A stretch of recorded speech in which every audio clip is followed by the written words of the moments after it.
and welcome back to another episode of 100 Ways to Make 100K. Today, we have a very special guest who came all the way from Switzerland. Ladies and gentlemen, Mr. Nick Metzger. Now, he's the founder of VBA, Video Business Academy, and video agency expert, and actually was once a videographer himself.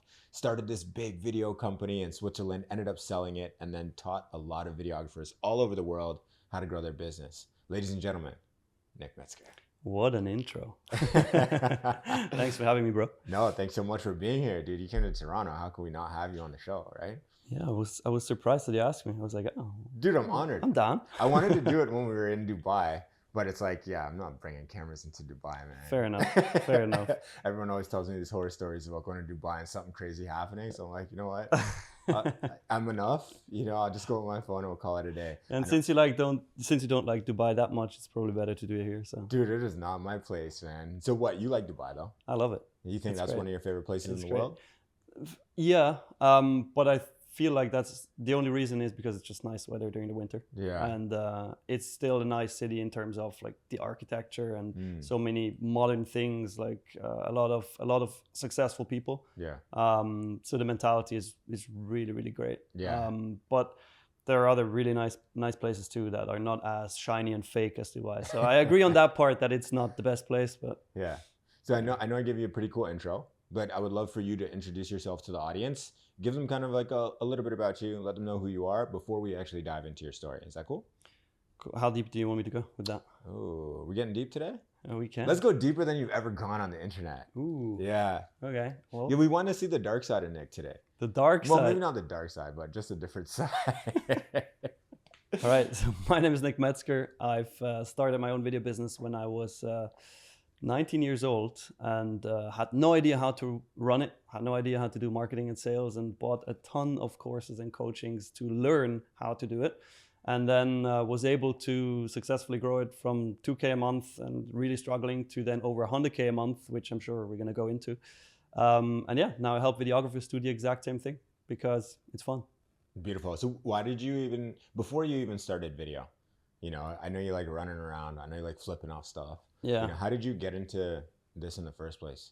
So I started doing parkour and free running in 2007 or 2008. Yeah. And the reason why was because I went to a movie studio with my family and we saw a stunt show and I was hooked. Like I still have that one frame in mind where there were like two robbers breaking into a house. Okay. And then police came, it's a police chase, right? They go into the house and then the robber jumps out of the window to the drainage of the house. And then it breaks off and the guy falls to the ground. It was like crazy. And I loved that show. Immediately after, I tell my parents, Mom, Dad, I'm going to become a stuntman. And you know, it's like that classic dream as somebody who wants to become an astronaut or whatever. But they said, cool, do that. You can do that.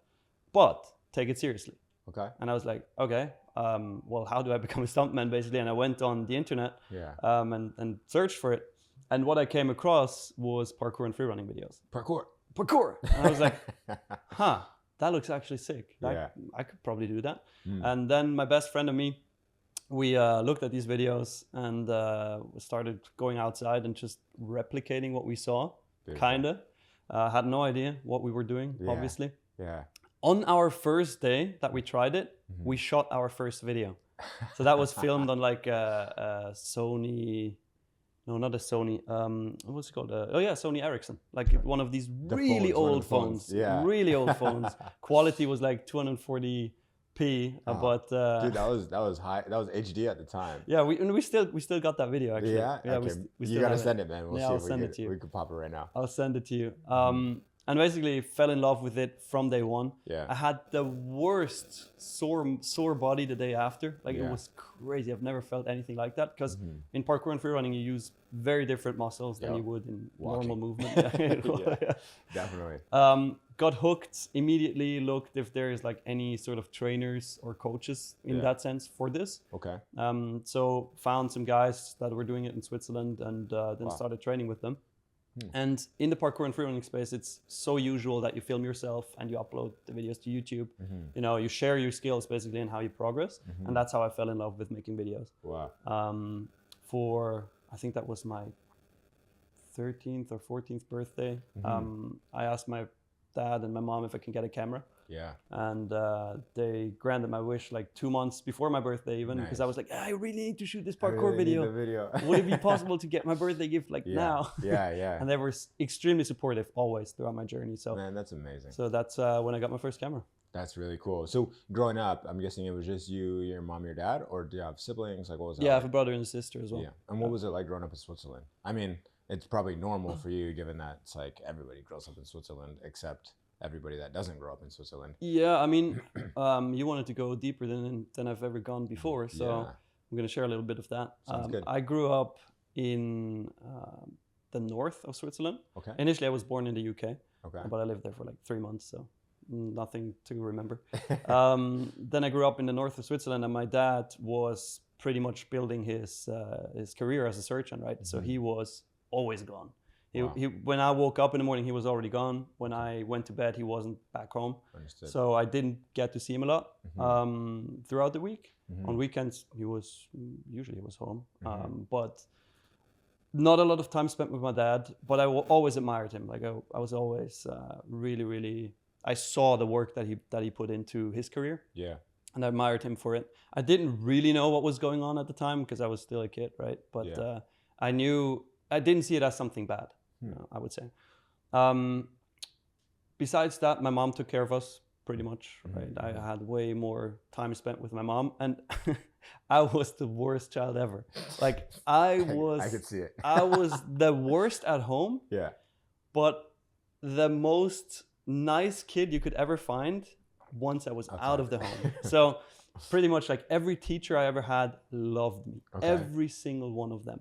Everywhere I went, all the kids, they loved me. Okay. But at home, I was a little devil. Like I was a literal devil. I would insult my mom. I would like scream at my siblings. I would be the worst person ever. Oh my goodness. And they nowadays they obviously always make fun of that. Like, oh well, you're lucky that you turned out well anyway. You turned out all right. No, but I had like these two personalities. I don't know why. It's literally I was super nice with people I didn't know, and extremely terrible with my own family. So that's funny. Well, you're probably good with the parkour community, man. They probably really liked you. Yeah, I mean, parkour community is such a close community. Yeah. Everybody is just, friends and family, basically. Would you say that was like the first sport that you played? No, I did a ton of sports. Oh, so really? I did soccer, I did snowboarding, I did, how do you call it? Jumping into the water from a jumping board. Diving? Yeah, diving. How do you say it in Swiss German? I forgot that. Turmspringen. Turmspringen? Yeah. Okay. It means tower jumping. It sounds cool. Yeah, I did that. Then I did judo. I did kung fu. Holy. I did so many sports. Wow. And parkour was the one I finally chose as the one. I played ice hockey as well. Okay. And my dad hated that I jumped from one thing to the next, to the next, to the next. I was like Mr. Shiny Object Syndrome back then. I can relate. I just tried things, and when I didn't like them, I went on to something else. And my mom was always super supportive, and she said like, "Yeah, cool, like find something else that's better." And my dad was like, "No, just do something, and stick to it." And with parkour, I finally had that. So that was my first real kind of sport. Yeah. So where did things go after that? Because now you're 13, 14. You just start messing around playing making videos. Right, you're playing parkour thinking that's going to be the rest of your life. Yeah. Right, now you're in Toronto running a marathon. There's a million things that happen in between. There are. So how did things unfold after that? Like, I'm sure you went to high school and went to university? Not university, no. Okay. I still have no idea how it's called here with high school and college and whatever. Oh, okay. How does it work in Switzerland? So in Switzerland, you have kindergarten, right? 2 years. What's it called again? Kindergarten? No, there was like a crazy name for it. No, kindergarten. No. I remember we were talking in Dubai. You're aware that kindergarten is a German word, right? Oh, really? Yeah. Ah. It's like kind means child, and garden means garten. Garden means garden? Yeah. It's the same thing. It's a German word. Oh, okay. Yeah. All right. So I guess it's the kindergarten, first 2 years. Then after that, you go to like primary school for 6 years. Okay. And after that, you either go and do kind of like an apprenticeship, and you start working a job. Oh. or you go to, I guess, what's called high school here. Okay. Right? And then after high school, you would go to uni. Yeah, so high school here is around like 13, 14 years old. Got it. So yeah, then it's high school, and then it's college after? Yeah. Yeah, okay. So high school and college is the same in Switzerland, kind of. Oh, okay. So here, college and university are kind of like the same. So you go through the 4 years of high school, and then you would go to either college or university. Okay. Which so yeah, college is usually like hands-on. University is typically like, oh, think about stuff. What's better, what's worse? I don't know. I think it's all education at the end of the day. So I was in high school then when I started doing parkour. Yeah. Right. And I still was locked on that dream. I'm going to become a stuntman. Okay. And I trained every single day, 3 hours a day, 7 days a week. I was out there every day, and I just loved it. Do you still do it or what? No. No, I loved it. Until in 2014, I got diagnosed with a tumor in my back. And that came because I had a severe leg pain for like 2 years. In the back of my leg, it felt like somebody put a knife in it and just twisted every single day. Wow. Like, worst part, if you want to go really dark, dude, sitting on the toilet, the worst. I would almost die. Like, it hurt so much. Holy and smokes. I had so many doctors like look after my leg, and they were like, I went through massage therapy, physiotherapy, osteopathy. Is that what you call it? Yeah, osteopath. Yeah. Yeah. So that, like, everything, nobody could fix it. Okay. So then one day a physio was like, well, did anybody ever check your back? And I was like, why my back? My leg hurts. And he's like, yeah, maybe it's something on the nerves, And then they did like an MRI on my back, and then they saw like this size tumor. Good thing that they got it, man. Yeah, dude, it was very late. So like literally probably another year and I would have not been able to walk anymore. So I was extremely lucky that they found it. Wow. Then got surgery done, and yeah, basically that was the end of the parkour career, right? Really, eh? And then, so now at this point, you started making videos. So you were playing around making videos, and parkour comes to an end. That must have felt like your world was crashing down. It was at first, but I was always a super optimistic guy. Yeah. So I never really cried about it or anything in terms of, oh no, I'm not going to become a stuntman. Obviously it sucked, but I was just in love with making videos as well. So I just said, okay, cool. Let me keep making videos then. Okay. That's cool. So now when you're only making parkour videos and all of a sudden you can't parkour anymore, what do you start making videos of? Just other people parkour? Yeah, other people parkour. And then I started getting more into like short film kind of content. Okay. I back in the day, Devin Supertramp was huge, right? His YouTube channel was literally exploding. It was one of the biggest ones, yeah. Yeah, and I was the biggest fan. Like I literally made a YouTube channel that was the title was Nick Venturesome. Okay. And it's the same principle, like Devin Supertramp, Nick Venturesome. I literally just went into a random name generator and found like a cool word that I liked, which was venturesome. Yeah. Started this YouTube channel and then basically copied what he was doing in the beginning. And then over time developed my own style, did parkour short films and stuff. Okay. And then in 2015, which was 1 year after my surgery, Sony announced the FS7. Okay. Right. And when they announced the FS7, they hosted the short film competition. And the short film competition was laid out the way that where they said, whoever wins this, like makes the best short film, a short documentary, because it's a documentary camera, whoever makes the best short documentary about the topic inspiration gets the FS7 for free. Wow. And I was like, I mean, let me try. That would be cool, right? And if not, then I still have a cool portfolio piece I can use. I did that video with a parkour friend of mine, obviously. And I pretty much told his story. And within a very short time frame, it got like 20,000 views on YouTube. And I was like, nice. What the hell? And at the time, is this the most At the time, that had? was a lot for me. What were your views like at that time? Like a couple thousand, like 1,000-2,000. Yeah.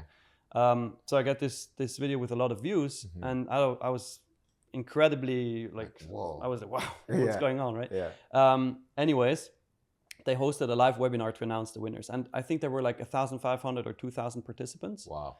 And I thought, how cool would it be if they showed my video in that live webinar and the judges see it, and then maybe I can get to work with Sony or whatever, who knows. So they showed a couple of the videos, and then obviously they showed all of the top 10. Okay. And I went through it like 10, 9, 8, 7, 6, 5, 4, 3, 2, Nick Metzger. And I was like, what the hell? As number 2 or number 1? Yeah, number 2. Oh. And I was like, what the hell? Wow. How did I get second place out of like 1,500, 2,000 people? And I was feeling that high of, wow, I'm good at making videos, until it hit, right? And I was like, but wait a second, that means the first place gets the camera, I get nothing. Like not even a lens cleaning kit, 0. So pretty much it was more a downer than a motivator. Yeah. However, like in a movie, a couple days later, Sony calls me and they go like, yo, Nick, we have some good news for you. And I was like, what is it? I was super confused that they would call me, right? Yeah. On that call, they go, well, look, there was a rule for this competition that you have to make a video specifically for this competition. And the guy who we chose as the winner, he sent in a video that was 5 years old.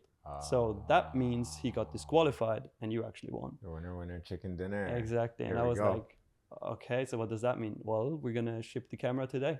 That's fate. And I was like, what the hell? Wow. I was 18, 19 at the time. Okay, so this is a couple years in, but you weren't doing videos for clients at this time? No, literally just for fun. Okay. And I got, suddenly have like a $10,000 camera package because a couple of days later they called me again and they were like, by the way, as an apology for all that confusion, we're also going to give you our new $3,000 lens. Oh, here I thought they were going to throw in the lens cleaner. Imagine. As an apology, here's a lens cleaning kit. So that's they give me the lens too. And suddenly I'm there with like a $10,000 camera package thinking, holy shit, I'm good at making videos. Yeah. You had the camera, so now all of a sudden, all your problems are solved, right? Exactly. Like well, I did have, to be fair, I did have a 5D Mark III. Okay. Why? Because Devin Supertramp had it. Yeah. It's cool though, because Sony with a contest converted you from Canon to Sony. Yeah. And now you still have Sony to this day. Yeah, true. Hey, contest work. True. Yeah. So yeah, then I got this camera and was like, okay, cool, now let me just make more videos. Yeah. And I obviously went out, tested everything. Suddenly I had access to like 180 frames per second with 1080p, right? And I was like, what the hell? It's so cool. Yeah. And I made all these things. From Sony Ericsson to Sony Ericsson to Sony FS7. Yeah. And then not long after that, the dad of a friend of mine reached out and said, hey, Nick, I saw all these videos. Wow. They're amazing. And I'm the head of a firefighter department. Okay. We really need new people. We really need new firefighters. Would you be willing to make a recruiting video for us? And I said, yeah, cool, let's do it. Sounds great. And he asked me, okay, how much do you charge? And I didn't even expect to be paid. Yeah. Like you're like, oh, I want to make a video. I was doing it for fun. Yeah, exactly. And I said, well, let me calculate it and get back to you. Like I play basically Uno reverse to what usually happens, because usually it's the client who's like, I need to think about it. Yeah. So I went to my uncle because he was running a web design agency. Okay. And I asked him, how much can I charge for this? Like, I have no idea. And and I was expecting he would say like, $200-300, whatever. Yeah. He goes, for something like this, probably like 4,000 Swiss francs with your experience. And like, Swiss francs is like $5,000 basically. Yeah. And I was going like, are you crazy? Yeah. I've never made any money in my life. I'm still in school. I cannot charge this client $5,000 for one video. They're going to go like, are you out of your mind? And he said, look, you came to me for advice, do it or don't. Yeah. And I said, okay, I'll try. Okay. So I went back to that client, and back then I did all in person, right? Went back to that client shaking. I was so scared. I was shaking like crazy. Yeah. And I told the client, well, it's going to be like $5,000. And he's like, okay, yeah, we can do that. And I didn't understand the world anymore at this point. I was like, what? Yeah. How are they paying me that money for a video? Like, I love making videos. What's going on here? Yeah. So they signed. All right. Back then I didn't have a proper contract or anything. I just signed like my offer letter. And we did make that video, and I put in a lot of hard work. Like I even hired a 3D explosion animation artist and spent way too much money on it. I lost basically the entire 5K. Okay. But it didn't matter, because to me, I just wanted to give them a really valuable product at the end of the day. And luck also played a role, obviously. It got picked up by the news, got over 700,000 views on YouTube. Wow.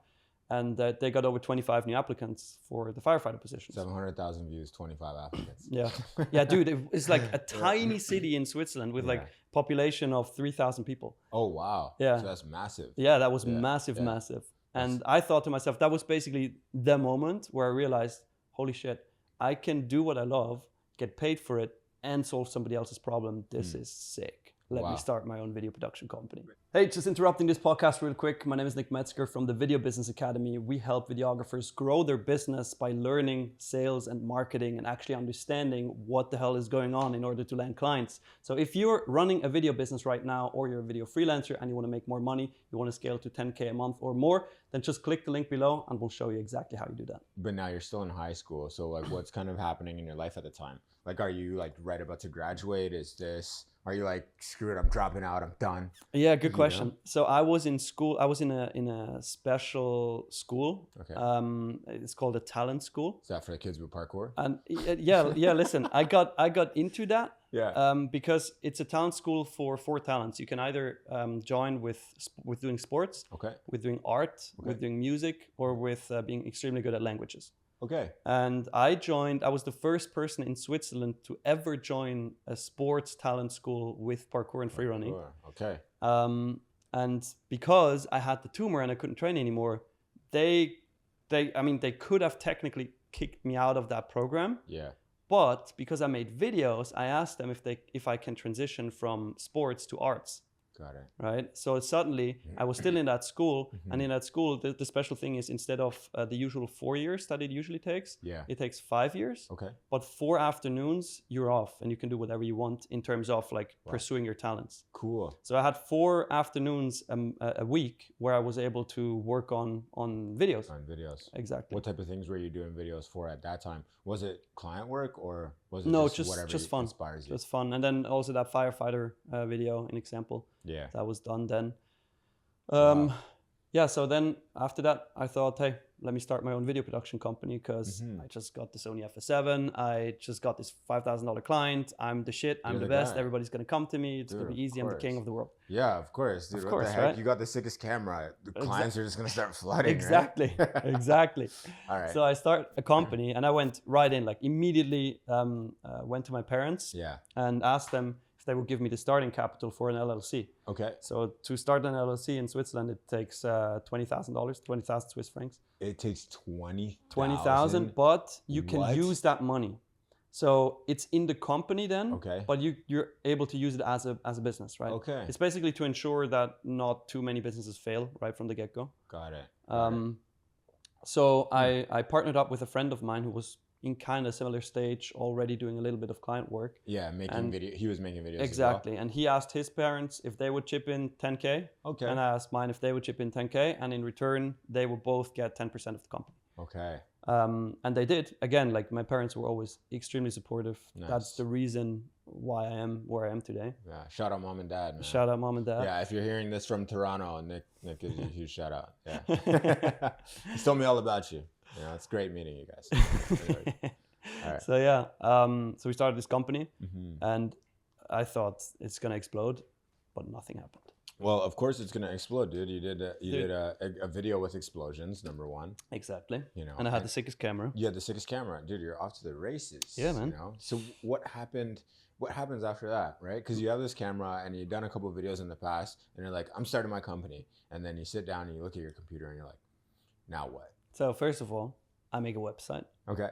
Which was not really smart, but anyways, I did it. Spent like, I don't know how many weeks on building a website. And then let me guess, next was business cards. And then next was business cards. Of course. And then I printed them wrong 3 times with the wrong address on it.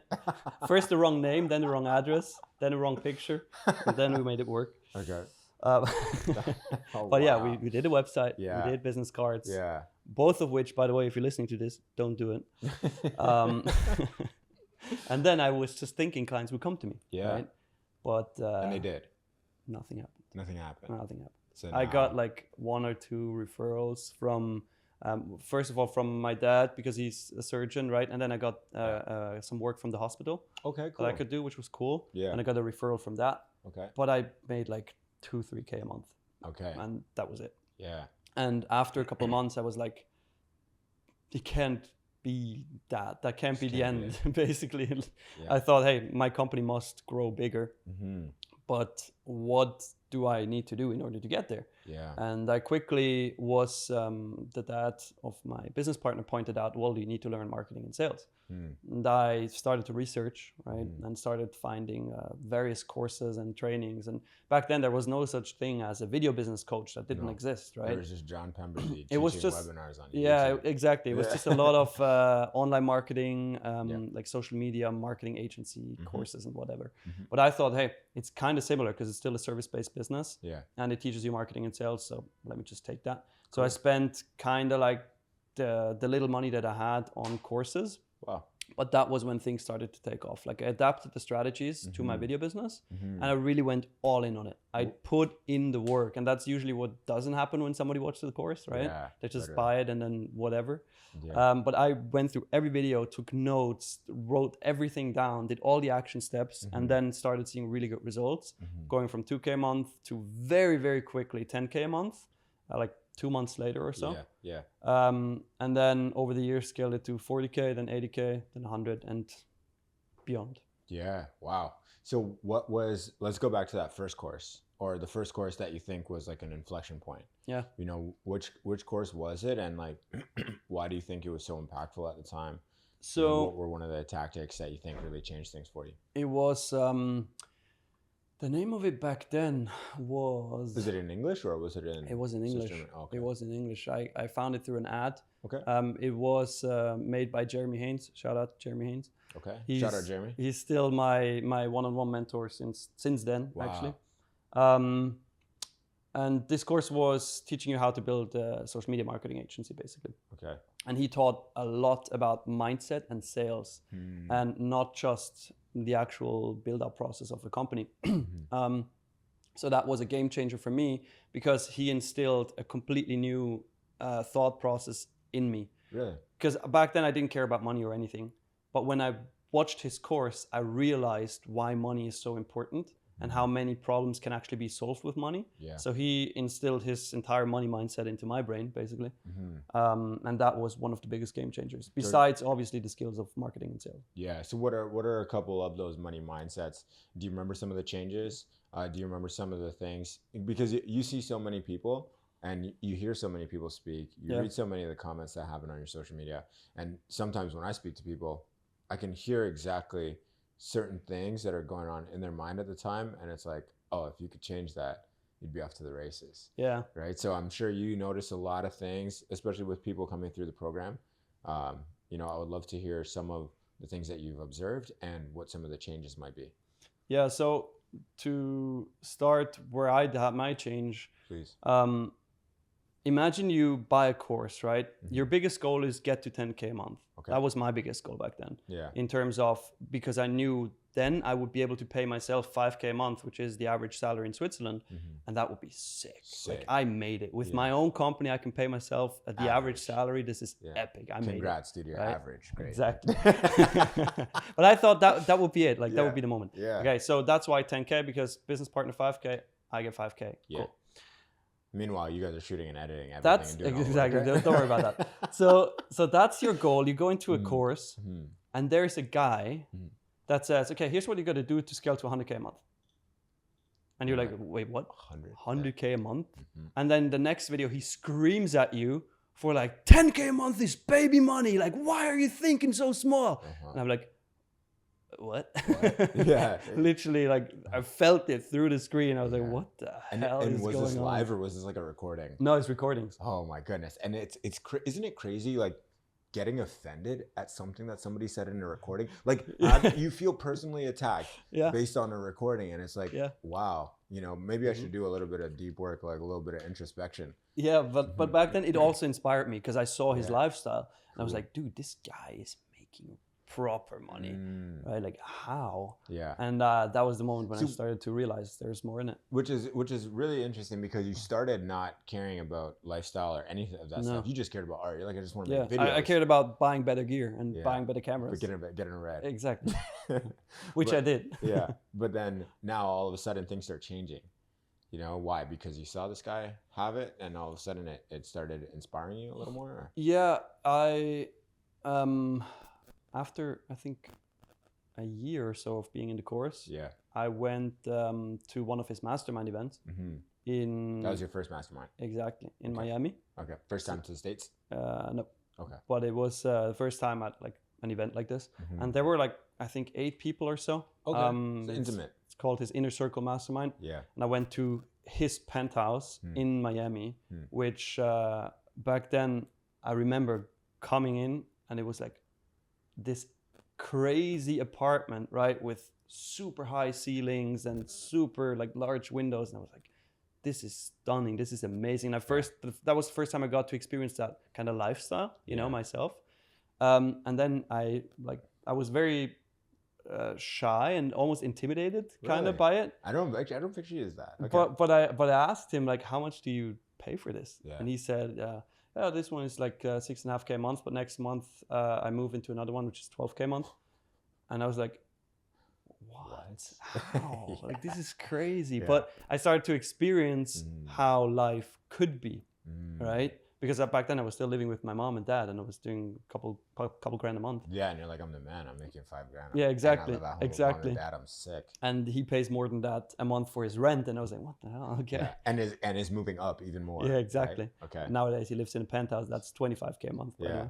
Okay. And still has another house that's like 20K a month. Okay. So he's doing well. Stuff. He's doing well. He's doing very well. That's good. What was his name again? Jeremy Haynes. Shout out Jeremy. So yeah, that was, I think, because I got to experience that firsthand. Yeah. And the crazier story was he invited us at the mastermind. He invited us to Nobu. That was the first time I went to Nobu.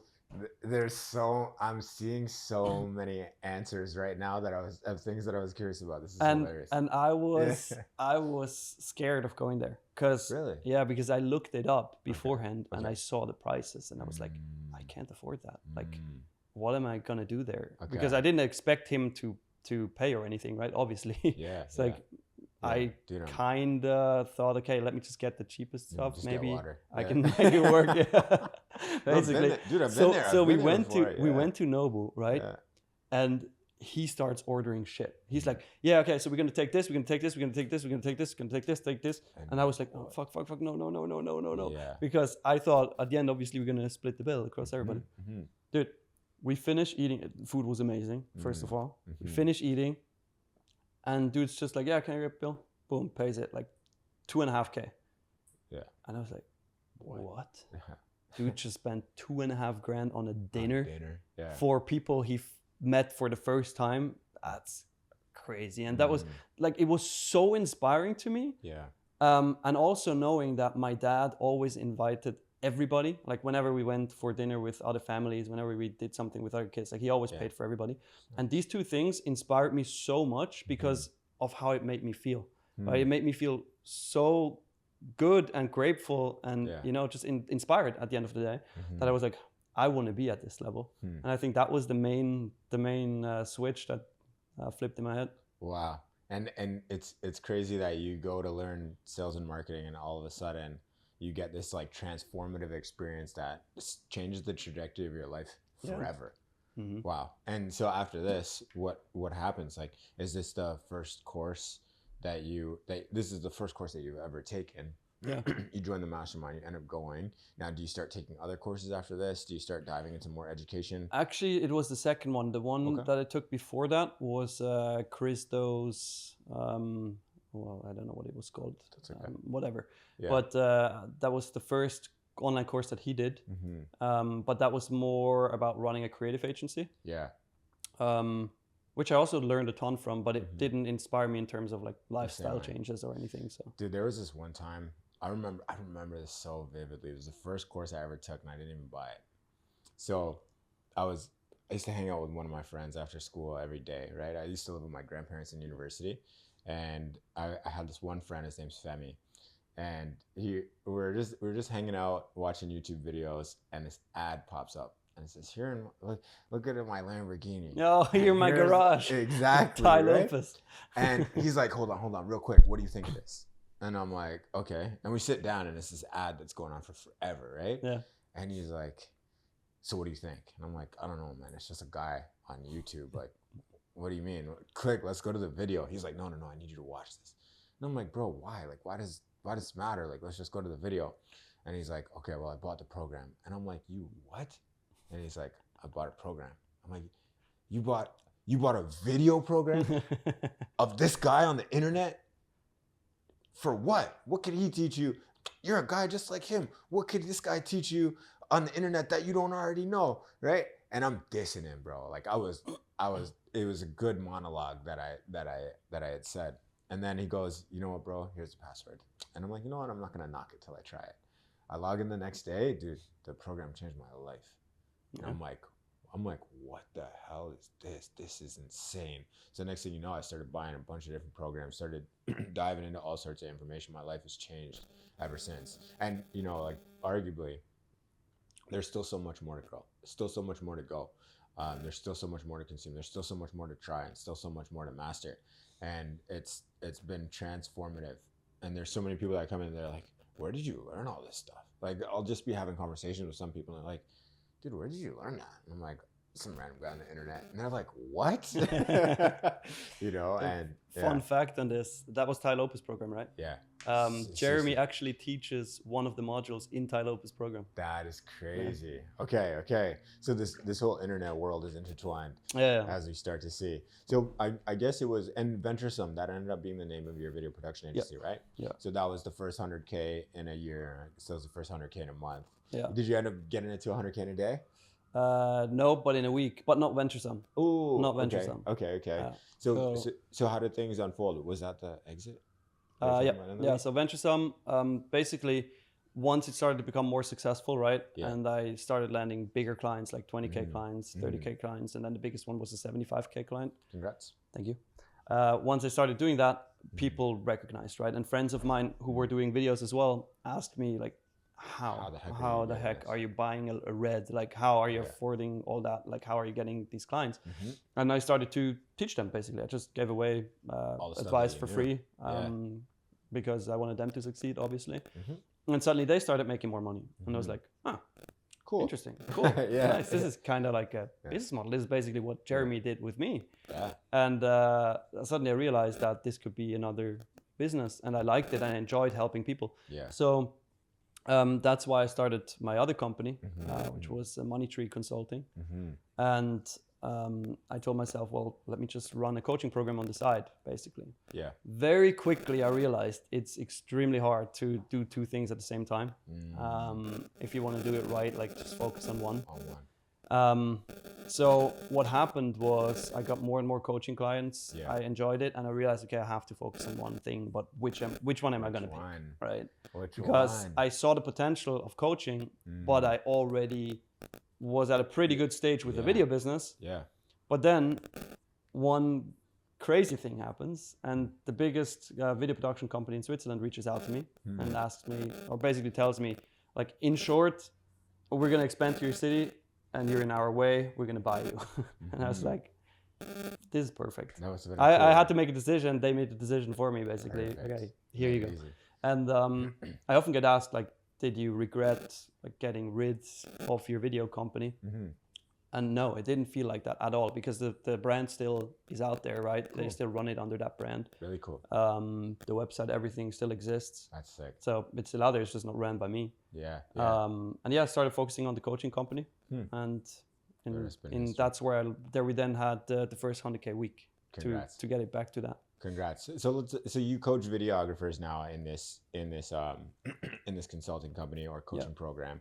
I know it's got multiple tiers, multiple different angles, multiple different avenues, features and benefits and all these things. But let's talk about the video business for a second. So you were stuck at 2K, you got to 10. Then the next hurdle was like 20 and 40, and then ended up getting to about 80 and then 100. You see videographers and video production agencies now all over the world, all at these different levels. So talk to me about, let's talk about each different tier and what you see differently in each of them. So let's talk that 0 to 10 range. You know, so talk to me about the person that runs a video production agency in that 0 to 10 range. What types of things is it that they're doing, do you think? Well, first of all, they don't run a video agency. They are freelancers, right? They're like video freelancers. And usually what I see with these guys, and we need to differentiate between the guys doing 0 to 5 and then the guys doing 5 to 10. Okay. Because 0 to 5 is usually, I would almost bet my hand on it, is usually fashion, music videos, Maybe a little bit of real estate, Yeah. right? Restaurants. What's that? Restaurants, Yeah. exactly, like barbershops, Yeah. like everything that doesn't pay. Yeah, all the things that you could see at the surface that you can. Cars, Yeah. another one. But cars in terms of they don't even want to get paid; they just want to shoot cool cars, basically. So those are the guys making 0 to 5K. Then there are the guys doing 5 to 10K a month, and those are the guys who understand. Okay, I need to get paid. I want to make money from this. Some of them work still a full-time job and just do this on the side. They work with agencies, some real estate agents and stuff like that. Yeah. And usually their number one problem is they rely on referrals, right? So they get clients from word of mouth, but they have zero idea about a strategy that gets you clients predictably, so that okay, I need to do X and I'm gonna get a client from it, right? Like an example, doing outreach and knowing, hey, if I reach out to 100 potential clients, I'm gonna land 5 calls. Out of 5 calls, I'm gonna land 1 client. Maybe half a client. Exactly. Yeah. But let's take that as an example. Okay, so what do I need to do to land 2 clients? I need to reach out to 200 people. What do I need to do to get 5 clients? Reach out to 500 people, right? Yeah. So that way you have predictability and you have a strategy. But most of these people, they just wait around on referrals coming in that they hope, which was the exact same thing that I was doing. Yeah. Right. So then next level is 10K to like 25K, I would say. That is where people understood they need to have a strategy, right? Where they're actually implementing a strategy, more or less consistent, and they start raising their prices, right? Because the 5 to 10K videographer is still getting paid very low, and usually because he doesn't understand sales and negotiation. He doesn't understand that he needs to ask for the budget, or he asks for the budget, but then fails every single time. The client says, well, we don't have a budget, what's your price? Right? So that is where things change when they understand, okay, how do I get the budget out of a client every single time? And then how do I present my ideas so that it's not just targeting their actual budget, but even more than that?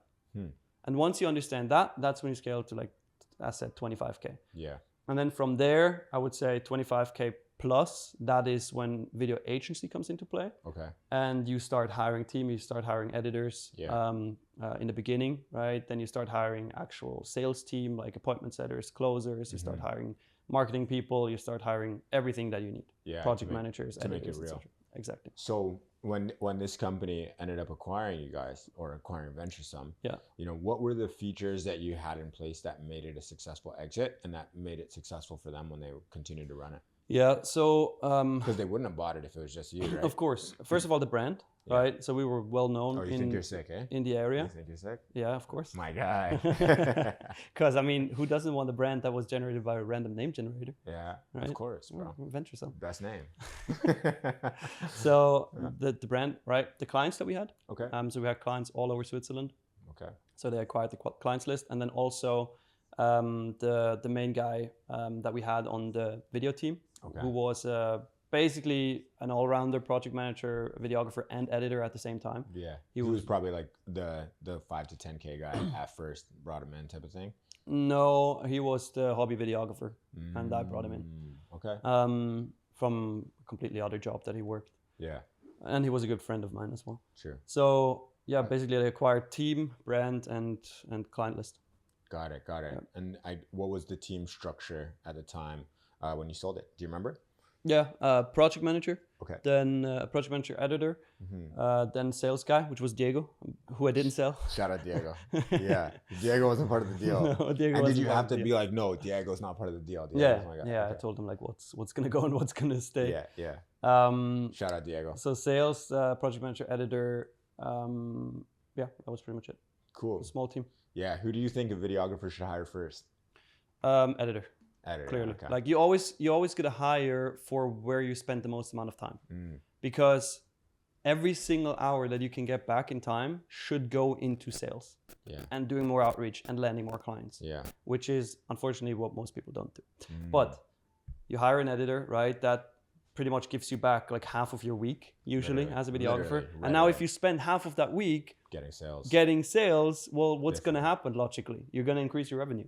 Hey, thanks so much for watching this episode. Once again, I'm javon.ca, the founder of MACHE and the host of 100 Ways to Make 100K. Now, this podcast has worked wonders for my business. It's introduced me to new friends, it's introduced me to new mentors, and it's even introduced me to new team members and potential team members. So if you're considering maybe I might set up a podcast for my business, or if you want to dive into the show ecosystem, you can click some of the links that we've got down below, and I'm looking forward to seeing you on the other side. For now, get back to the episode.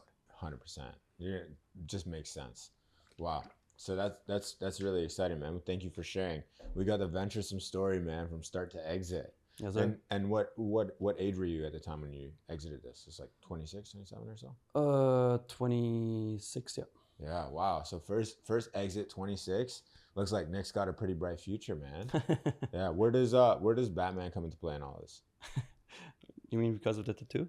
Well, you told me a story about it as well, but I want to let we said we're going a little deeper on the podcast. Yeah, that's the dark side that I was referencing. So yeah, where does Batman come into play? Mm-hmm. I was always a huge fan of Batman, not in terms of like that I would cosplay on Halloween or anything, but in terms of I just like the character, this guy who always does the right thing, works kind of a little bit in mysterious ways, is rich as fuck, and is the only superhero who doesn't have a natural superpower. Doesn't have powers. Except being rich. Yeah. So I always liked the character. And then over time, that was pretty much in 2023, before we met at the mastermind, I thought about Batman so often. Like literally, I was making business decisions thinking like, what would Batman do? Okay. Like Wow. I don't know how it happened. Yeah. Maybe because I saw the movies again and it stuck with me.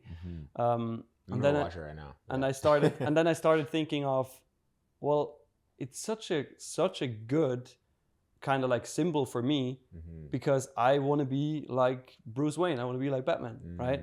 And that's why I got the tattoo.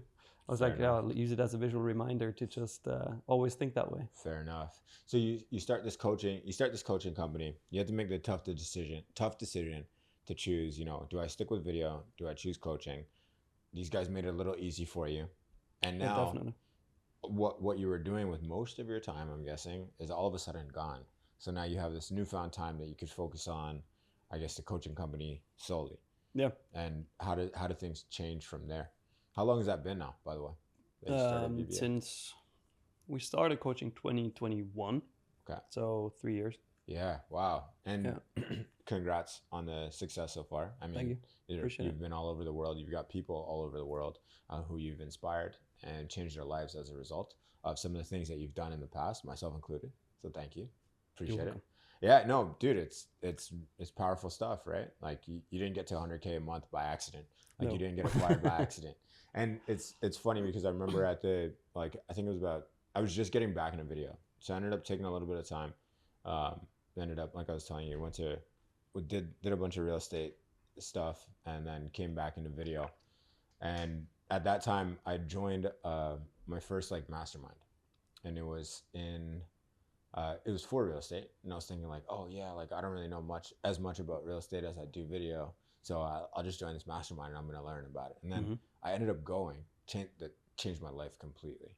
Like someone said, dude, you still think 100 grand is a lot of money? And that question alone was holy smokes, that's pretty interesting. Similar situation, eh? Similar situation, dude. And then I ended up going to this event and people coming up to me bro, you've got the sickest videos. I need you to teach me how to make videos. And this is somebody who had just finished telling me they're making 800 grand a month. And I'm like, what are you talking about? You need to learn how to make videos. I'm like, bro, how do I make money like you? And, he was just focus on one thing. Everything's going to fall into place after that. Take all these other things that you're doing, cut them out, focus on the one. And I thought, and I started doing that. And that's when I got back into video. And so I was like, you know what? If I joined a real estate mastermind and all of a sudden thought that real estate was the way, right? What would happen if I joined a video mastermind? And I kept saying video mastermind enough that all of a sudden you pop up on my fucking iPhone. You and a bunch of others. Oh, that's your ads guy? No, Mark Zuckerberg. Oh, listening. He pretty much is our ads guy. Yeah. Well, yeah, true. Literally. True. But yeah, and I started joining as many of them as I could, and I thought I took a lot of value from yours. So really appreciate it. You know, what's been your favorite part so far about coaching? Dude, honestly, seeing lives changed in real life. Yeah. This is so cool in like such short periods of time. Yeah. Because transforming a life doesn't take a lot of time. It just takes the person to be open to take the right steps. Literally. And all if it they took was do, you going to Nobu. Exactly. Yeah. All it took was me thinking I'm gonna order water at Nobu. It can literally change in a very short period of time, which is also like we tried various different like lengths for the coaching program. Okay. And we ended up at 6 months being the perfect time where pretty much everybody hits 10K a month within 6 months. And seeing people change their lives because of what we built is 100% the best part of the coaching business. Yeah.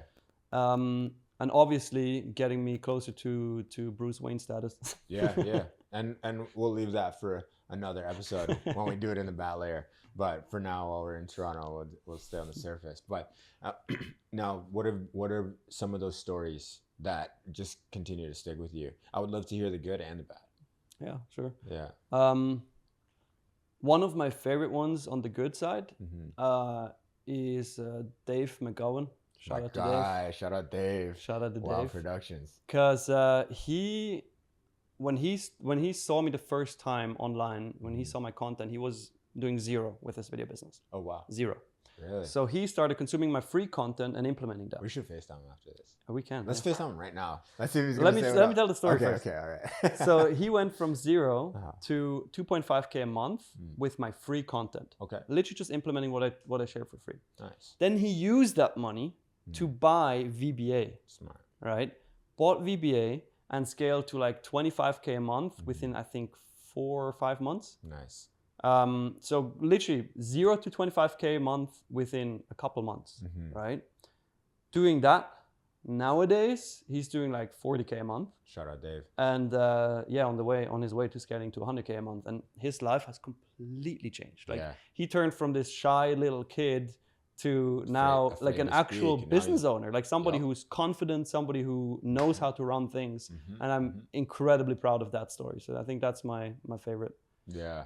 Now let's go to the dark side now. Oh, okay. And because I know you got some. I know you got some. Yeah. We do. I'm not gonna name any names. No names. But we'll call them the Joker. Okay. And it actually visually fits. Fucking clowns, dude. Oh my god. Okay, so there's this guy. Yeah. Okay. And he joins VBA. Okay. He goes into credit card debt to join VBA, which a lot of students do because they're broke, and I respect it. That's why we have the guarantee to get you to 10K a month. Yeah. But that guy joins the program and does jack shit. He doesn't do anything. He doesn't show up. He doesn't do anything, right? He asks a couple questions here and there. We hold him accountable because you know how our team is. Like we're on our students' asses. Shout out Jay. Shout out Jay and Diego. And we're on their asses all day, every day. He doesn't respond, barely responds. And then after 5 months, he's super pissed. He's like, yo, I'm in all that financial debt, and I thought I would pay my credit card debt back with this, and I'm not getting any results. And I'm literally telling him, like, dude, you didn't do what you were supposed to do. How do you expect to get results? And he said, no, but this is a program that should get me results. And I was like, okay, well, so what do you expect? Yeah. And then he went into silent mode again. Okay. Yeah, so the Joker was doing his thing. Yeah, as the Joker does. And then when his final day came up with VBA, he went crazy. Really? He went on my social media, right, on Instagram, YouTube, anything. Below every single post, he dropped a negative comment, and not copy paste, like literally paragraphs, individually written under each post. What? And it was kind of funny, let's be honest. Yeah. Like they were hate comments, literally like, Nick Metzger is just a scammer selling a course that doesn't work, yada, yada, yada. Yeah. He wrote a review on Trustpilot. No. In that review saying, I'm not sure if it was in that review or in a comment, but he says, I wish that you and your family die. I hope that your family dies in a car crash and everything. And I was like, holy shit, okay, that's crazy. He insults my team, right? Wow. Everybody gets insulted. Nobody gets left out. Okay. But holy man. But What? I go through all these comments Mm-hmm. and I reach out to him and Okay. I say, dude, completely unprofessional. Let's talk. Mm-hmm. Mm-hmm. Hop on a call with him. Mm-hmm. And on that call, like honestly, I was a bit nervous to hop on that call because I didn't know what to expect exactly. On that call, he was such a nice guy. He was like super nice. And I was like, dude, what the hell? And he's like, yeah, you know, I know marketing. That's why I got your attention with this. And I was like, oh, what the hell? Okay. Dude, anyways, paying attention to I'm in this call and I'm like, look, we built this program to help people. We don't just want your money and you don't get any results. So here's what I'm going to offer you. Even though you have done all that stupid shit, here's what I'm going to offer you. We're going to keep working with you for free until you hit 10K a month. If, first of all, take off all your comments, like take them offline. Second of all, you apologize to my entire team and you say sorry to every single one of the team members. Yeah. And number 3, you're going to do, and then I dropped the list of action steps that he has to do in terms of like outreach and stuff and tracking those and sending it to us. Dude, he immediately sent the apology, all right? Immediately removed everything. He started doing the work. Within a month, he landed 150K worth of clients. But that would be a good story. Now, it turns bad again, okay? Okay. What are you talking about? Yeah, listen. Yeah. He closed 150K worth of clients within a month. Okay. Then he joins VAE. He upgrades into our bigger program. Okay. So going from this is the biggest trash, Nick Metzger's a scam, to upgrading into our biggest program. Okay. Being there, working with us for a couple months, and then his one of his biggest clients dropped him. Okay. He didn't have a proper contract in place, and he lost the client. Yeah.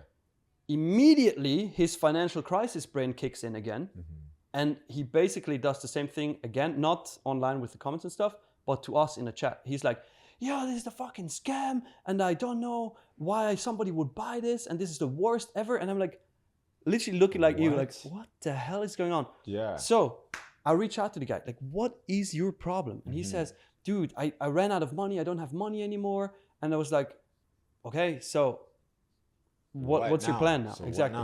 And he's like, yeah, you're scammers. And I was like, dude, you literally saw what we could do for you. You made money and you upgraded it into our bigger program, like free will. Yeah. And he was like, yeah, but this is a scam. And I told him, look, dude. That is crazy. I told him, dude, don't worry about it. You don't have to pay for the next couple of months. We're going to keep working with you for free, right? Until you land 1 or 2 bigger clients again. I used the same strategy. Yeah. Dude went absolutely mayhem. He was like, no, I'm never going to work with you anymore. Wow. I'm going to... And then he sent like a huge paragraph saying like, yeah, I have my lawyers reach out to you. And then once we have the lawsuit, lunch is on me. And I was like, what the hell, dude?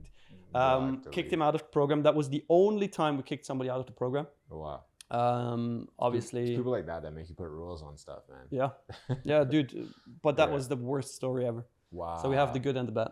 This one almost was a good story. Almost Close. It would have been too good to be true, though, man. True. That's the Joker for you. So that's the good, that's the bad. Now let's go to the ugly. So let's pull up the Reddit here and see. I wanna. Okay, so let's dive in. Sony FX3, Mavic 3. I'm not gonna name them. Another no one promising to teach making popular videos, but cannot make popular videos himself. His YouTube channel has 7K subs, and his most popular video has 3K views. Laughing face. You cannot return from anyone who just disappears in the end. I don't know what that ending part means, but yeah, what do you say to this guy? First of all, my channel has 10K subs. Get it right. Yeah. I mean, this was a back year then. Ago. It was 7. Ago, yeah. No. But I mean, speaking from what he says in the first place, he's teaching people how to make popular videos, but he doesn't have popular videos himself. I'm not teaching anybody how to make popular videos. No, and quite frankly, that's part of the reason why I joined the course. What made me want to join it is because you sold your company.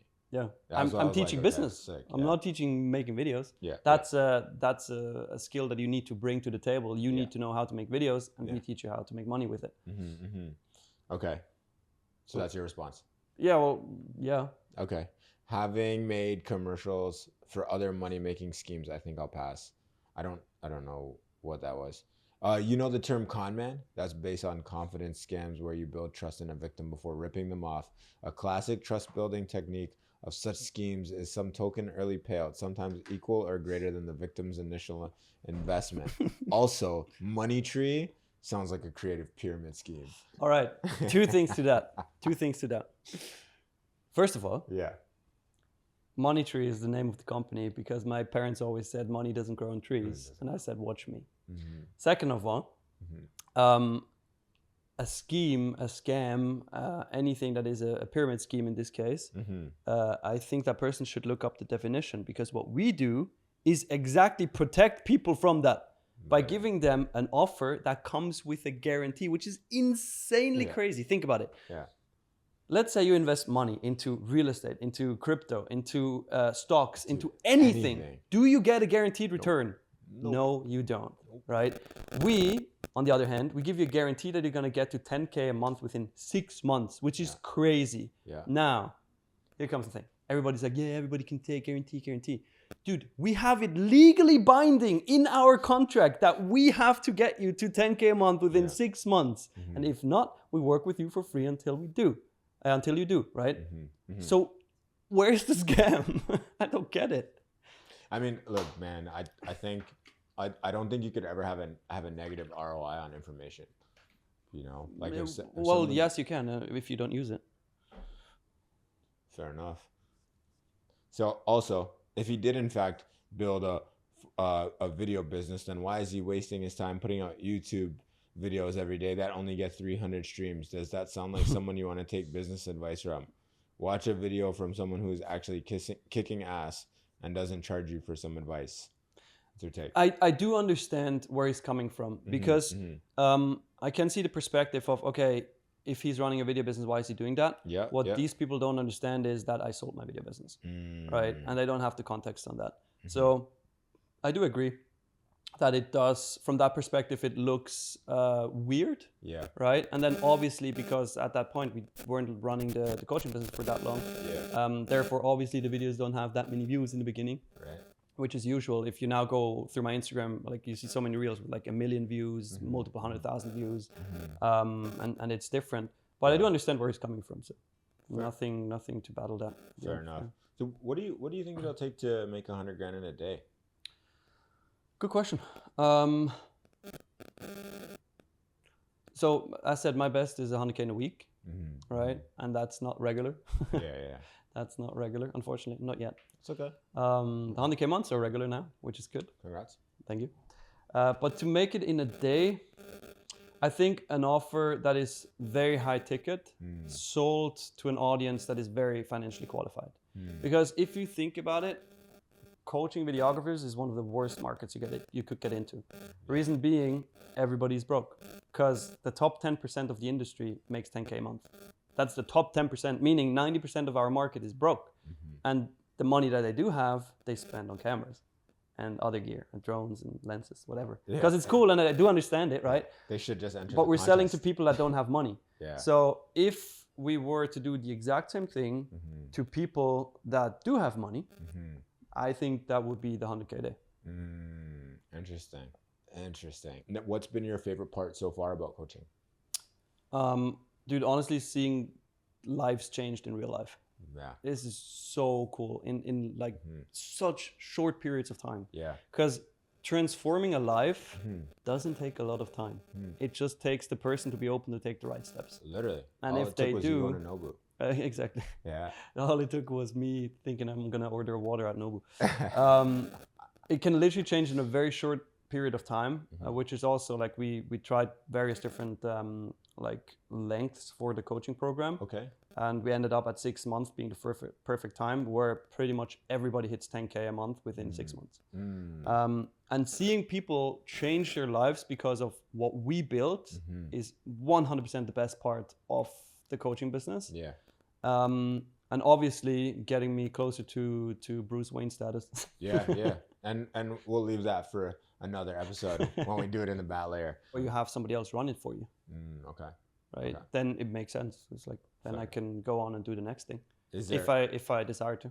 Is there a niche that is interesting you right now, or are you just kind of locked in right now? For now, I'm locked in. We do have a separate thing that we do that is very, very in the shadows, meaning like we don't promote it, nothing. Yeah. But over the years, we started to realize in the entire coaching industry, we are one of the companies that has the absolute best results, like student results. Cool. So what we're now doing, because of that reason, that's why all coaches are called scammers, because they don't deliver results, because the delivery process is shit. Yeah. What we're doing is we're installing the VBA system into other coaching businesses. So we're helping coaches coach their students, basically. Really cool. And we're building a bit, it's not just coaching them, but we actually build the entire fulfillment of it. Wow. So that's another thing we do, but it's very low key. Yeah. Not even productized, just for... No, we don't talk about it, nothing. Understood. It's just through connections that we have with other coaches. Yeah, fair enough, man. What would you say your favorite lesson so far from being a coach has been? Favorite lesson from being a coach? I mean, I wouldn't call it a lesson, more like a learning is what I said before, like how you can change somebody's life by sharing your experience with them, which is obviously very beautiful, and make money from it, which is great. And there is an actual lesson, which brings me back to the topic that we just talked about. If you are truly locked in on coaching and you actually want to get people results, you have to really think through how the student thinks. You can't just throw a bunch of information at them, but you have to build it in a way that makes sense for them. That's why an example in VBA, after almost every video, you have to do action steps, right? And you have gone through that process. You do the action steps, you send them to us, we review them, give you feedback, and then you continue. Which in usual programs, they throw a bunch of videos at you and they go like, yep, good luck. Hopefully you see results. See you later. Yeah, so it's that very interactive approach that gets people the best results. That's one of the learnings for sure. Interesting. If you could do it all over again, would you start with video, you think? Knowing what I know now, no. Not knowing what I know now, yes. Because that's what got you to most know likely, what you did now. Yeah. But if you knew all that you knew now and started over, I wouldn't start with a video business. What do you think? What do you think you would? What would catch your interest? Something sales related. Something I think. Sales, eh? Yeah. Okay. Yeah, but by now I have so many connections to a lot of millionaires. Yeah. And I could just get a sales position at something at another company. Yeah. But without all of this, you probably wouldn't. So shout out all the work that was done beforehand. You know, that's cool, man. Nick, such a pleasure. Thank you for having me. Yeah. Is there anything that you want to say to the audience that has been? Are there any words that have been left unsaid? You know, that you want to say? Anything on the top of mind? Do more sales. Beautiful, man. Thanks so much for being here. Thank you for having me. Hey, my name is Nick Metzger, founder of the Video Business Academy. Thank you so much for watching my episode of 100 Ways to Make 100K.